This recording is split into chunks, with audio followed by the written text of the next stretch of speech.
I just want to get your thoughts on the defensive line as a unit going into training camp. Obviously, this is the first year here, but what have you seen from this unit as a whole?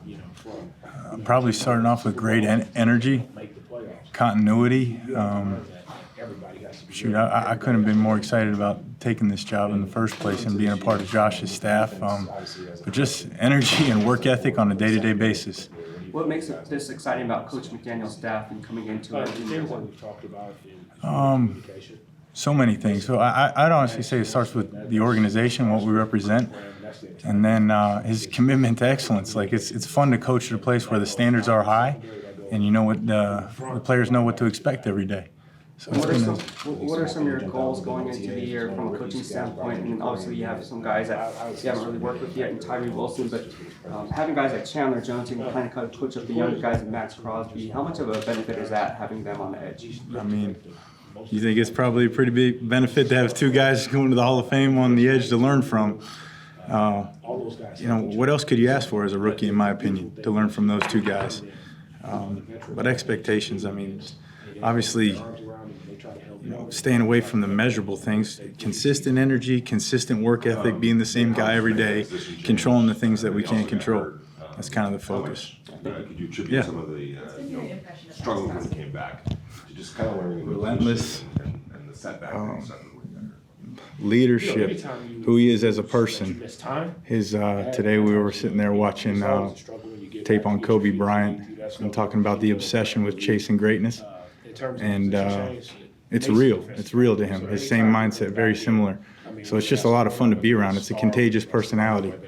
Somebody you want to be around, not just a football player, but as a person. So it's been a lot of fun. Watching Kobe, your idea or his? We both like Kobe, so I told him to pull up his favorite Kobe video and show it to the guys. And we just talk a lot about mindset, mentality. I mean, it's D-line. It starts there. It starts with our attitude. So, I mean, it's a guy that did it at a high level. And tell him your mind's a muscle. What you put in is going to come out. You know, how you act, so how you think is a big part of that. So we talk about a bunch of people, you know, a bunch of the great guys. Like any great player, they study the other greats of any other profession. What does it do for your job to have somebody like him who is just going every day? Like you mentioned, the energy and like everything that he brings to a locker room and to the practice field. How much, I guess, easier does it make your job, or how much better does it make your job to try to tell everybody else, like, hey, you just got to get on this level right here? I think the first thing that comes to mind, I always think about what am I telling my wife when I go home? It's fun to come to work every day. I'm enjoying coming to work every day. If somebody wants to be great at their job, I don't care what whether it's a sport, whatever it may be. Somebody that's passionate, hungry, wants to be the best at what they do, those are the people I want to be around. Those are the people I want to coach on and off the field. So, I mean, it's just fun. It's not work. Was it a mistake to play Nate on the outside so much last year after being successful on the inside? Yeah, again, last year. You know, we've evaluated everything. I understand it's last year, but it's a legitimate question. Was it a and mistake? I respect the question, but last year's last year. And, you know, I'm not here to talk about, you know, something being a mistake or not a mistake. Okay, fair enough. We're focused on, you know, where we're at right now and moving forward. Do you perceive Nate this year playing more on the inside? I couldn't make any comments on, you know, what Nate's doing other than Nate's working hard. That's it. Running Marcus Epps this offseason, veteran safety. What stood out about him, I guess, as a free agent, and what has he brought to the safety market? Yeah, to be honest with you, Marcus has done a great job since he's been here. I love Marcus. He's working hard. He's really bought into, you know, our culture and what we're trying to do. In terms of what stood out, you'd have to ask Josh and Dave, you know, who's in charge. In terms of your familiarity with him as a player? Yeah, I really wasn't. You know, that was Josh and Dave, you know, doing the evaluations. But Marcus, I love Marcus, and he's done a great job since he's been here. Christopher Smith, a rookie that you guys brought in, experienced player at Georgia, played a lot, obviously won a lot there. What was sort of attractive about his game that you've noticed so far? You know, Chris has just come in and has been a sponge. And he's working really hard, trying to learn, you know, what the NFL is all about, and how he's got to be successful in it, and he's trying to learn our defense, and he's done that since day one. A knock on him in the draft process was size. He's a smaller guy for a safety. At least from your vantage point, is that something that you envision at all, him having to work around? Or no, I don't. I couldn't tell you what the knocks were at all. I just can tell you he's done a great job since he's been here. He's working hard. Sam Webb is a guy that Josh has talked about his affinity for him, a UDFA. What do you like about Sam Webb's game?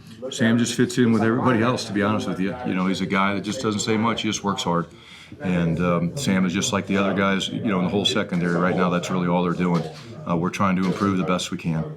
Coach, can you talk about Christopher Smith? Obviously, I talked to Coach Simmons about him, and what does he get in terms of being physically tough but mentally tough? You know, he's been trained a certain way, coming from a really good college program, and he's just taken what he's learned there and trying to apply it here, and trying to fit in where he can get in here. And he's been working really hard. In terms of the great learning, attitude. Excuse me, sorry about that. In terms of the learning curve, would you say it's a little bit higher in terms of high football IQ because he's coming from a good program like Georgia? Yeah, but it's a different experience for every player that comes in the organization. The first-time NFL player, there's so much to learn, so much to try to improve on, and that's just really all he's been trying to do. Thank you.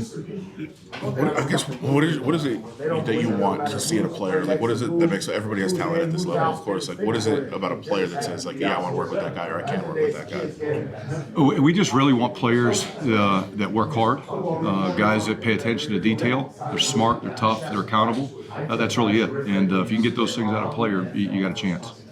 And I guess, what have you seen from this room in terms of their development and how they've kind of worked this offseason? Everybody's put in a lot of time. They understand we have to improve. We all do, and that's really all we've been focused on. It's just the day-to-day improvement. And you know, if you do that, then the rest will take care of itself. Trayvon Merritt is a guy I think that, you know, had high expectations. Came in first year and was pretty good, and then last year he talked about not having the kind of year that he wanted. I guess mentally, is there work to do on a guy like that who feels like he might not have had the season he wanted, or is that just hey, we're just going to keep pushing forward? Like, how do you kind of deal with that? Yeah. I'm not going to speak for Trayvon on his evaluation of himself as a player. All I can tell you is I love Trey's attitude, and he's worked extremely hard since last season to get better, and you know, we hope that continues through the summer and training camp. Did he add any weight? It looked like he looks a little bit bigger this year compared to last year. Honestly, I haven't been on a scale with him, so I couldn't tell you. He looks bigger. I know he's worked extremely hard here in the off season, and he's trying to do what he needs to do to improve as a player. But I haven't been on a scale with him, so I'm not sure where he's at. Coming as an undrafted free agent, is that? I mean, all players mean equal amounts to you, but somebody that worked his way up the hard way. Does that bring you a little satisfaction as a coach to see that kind of growth and earn a role on a team? Yeah, you know, it's the NFL, and regardless of how players get here, whether they're undrafted or drafted, our job is to try to coach them to be as good as they can be. And honestly, it brings me a lot of joy when I see any player succeed, regardless how they've gotten here, because they've all got to work hard, and because everybody wants to replace somebody. And Isaiah's worked hard. They've all worked extremely hard, and brings me a lot of joy to watch the process unfold with all of the guys that we have in the room. It feels like that position just in general has changed over the years. Seeing a lot of 3 safety looks.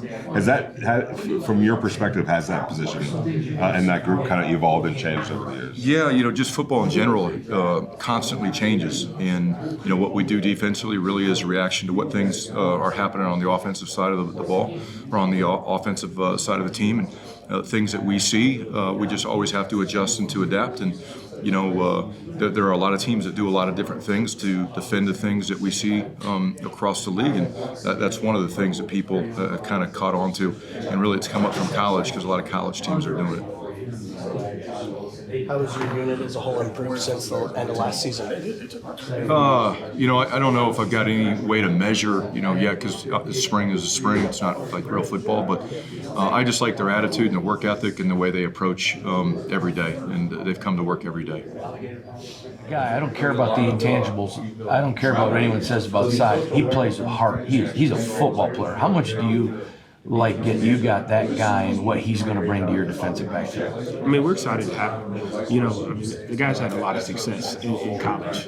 You know, with that comes confidence. With that, there's a level of experience. He's played in a lot of big games, so the stage isn't too big for him. And we're excited to just continue to develop the player. You got a packed room and not a lot of roster spots. You're going to be cutting guys this year who are going to play on other NFL teams. As an NFL coach, that's just basically the biggest hope you can have is to have enough talent that you're cutting guys who are going to play somewhere else, isn't that? Yeah, well, as a coach, you want every guy that you coach in a room that you can help him to have a career in the National Football League. That's why we do it. That's why we coach, to see these guys have success. Not only with us, but if they have to move on. We know the NFL is a numbers game. Everybody won't be able to make it. We know that. We understand that. But it's my job. It's our job as coaches to make sure we put them in the best position and get the best out of them. I totally agree. Okay, Coach. A lot of times you hear coaches talk about defensive backs. Some of the biggest key is the ability to flip your hips. And fans sometimes will say to me, what does that mean? Can you explain to a fan, when you talk about a guy's ability to flip his hips, what does that mean to you? Well, the biggest thing when you start talking about how to flip your hips, I think that guys have to understand what it is to have a flip clock and to understand when a guy's breaking a cushion, that's not what's spoken of enough. You have to understand that. You have to be able to negotiate the speed coming at you. You have to understand when that guy's sitting down, you have the ability to sit down and play on one plane. So now you got me geeking out. No. But the fans love that. They want to hear from you. But that's the thing. It's not just as simple as can a guy flip his hip and do drills? So it's all about those guys being able to feel speed, understand that speed coming at them, and then now how do you respond as opposed to react to movement? So when I tell fans, when they ask me, what does it mean when they say that? And I tell them, it's literally an ability to adjust, change directions, move your body. Am I being proper in my, I know it's a very simpleton version, but is that not a good explanation of what it means? Yeah, yes it is. But just to take it a little further, we don't even really say adjust or react. The biggest thing is respond. Respond, okay. So in a response, so we have a trained movement based on what they do, which allows the best of the best guys to be able to get to those routes faster. Okay, last one for me. I really like Ja'Cory Bennett. I covered the Big Ten before I came to cover the Raiders. I think that guy has real potential to be a steal. And I want to ask you, because not a lot of corners are aggressive. He plays corner like a linebacker. He loves to go up and smack people. In this league, Patrick Mahomes can run full speed towards the line of scrimmage, stop on a dime, and if you're rushing up because you think he's running, he tosses it over your head. For a guy like him, how hard is it to adjust with, I got to stay with my guy till the quarterback crosses the line? How hard is that to learn? Well, the biggest thing is you have to listen, you have to watch tape, you have to understand that what the guys are telling you, they're telling you from experience. The beautiful thing about our room is the guys are trying to help each other. And that's everybody. That's from the young guys, that's from the old guys. We're just trying to open it up to have open dialogue, help each other, have the best room. So I think he is a good listener. He's a humble player. So, I think that he'll learn quickly. My last question for you is about you. Okay. I love watching you because even when you're mad, you're smiling, you're loving. To me, you and Carmen are very similar. Now, you're two guys that don't feel like you deserve to be here. You earned it.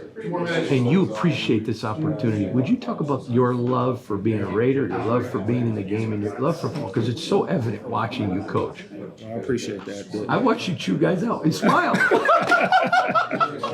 Well, I'll say this. When you start talking about the Raiders in general, I grew up in the LA area. I went to Louisiana High School. Okay. So I've watched games in the LA Coliseum. So to understand and understand what this franchise has a special place, with me, just in general, just growing up where I did. You're a Raider, So, but in terms of coaching the player, I think the biggest thing is and I got this from a guy that was here. He coached me in college, and Rob Leonard, and he was like, know the man before you coach the man. And that allows you to be able to be tough on guys because they know you're coming from a place, of love, a place where ultimately you want them to be better.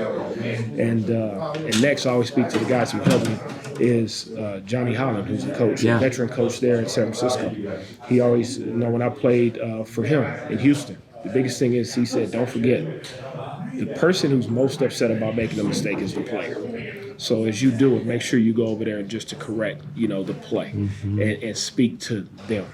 So speak to the play, correct the play, and not always the person. Awesome. Thanks, Coach.